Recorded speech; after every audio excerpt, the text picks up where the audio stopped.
மற்றும் ஒரு முக்கிய செய்தி, பெரியார் குறித்து அவதூறு கருத்துக்களை தெரிவித்த சீமானுக்கு திருமாவளவன் கண்டனங்களை பதிவு செய்திருக்கிறார். பெரியார் குறித்து அவதூறு கருத்து தெரிவித்த சீமானுக்கு பல்வேறு கட்சித் தலைவர்கள் கண்டனங்களை பதிவு செய்து வரக்கூடிய இந்த சூழ்நிலையில் தற்பொழுது விடுதலை சிறுத்தைகள் கட்சியின் தலைவர் திருமாவளவன் கண்டனத்தை பதிவு செய்திருக்கிறார். சனாதன சக்திகளின் சதி அரசியலை முறியடிப்போம் என்று திருமாவளவன் தரப்பிலிருந்து தெரிவிக்கப்பட்டிருக்கிறது.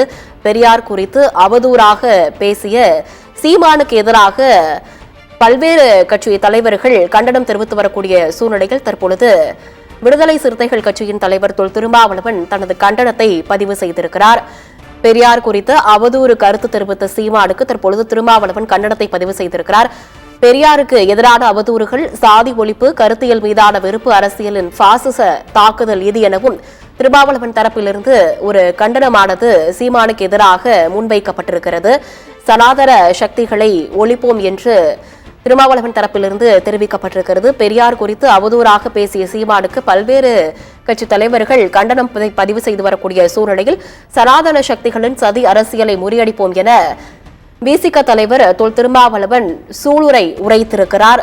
மேலும் பெரியார் குறித்து அவதூறாக பேசிய சீமானுக்கு எதிராக தனது கண்டனங்களை திருமாவளவன் முன்வைத்திருக்கிறார்.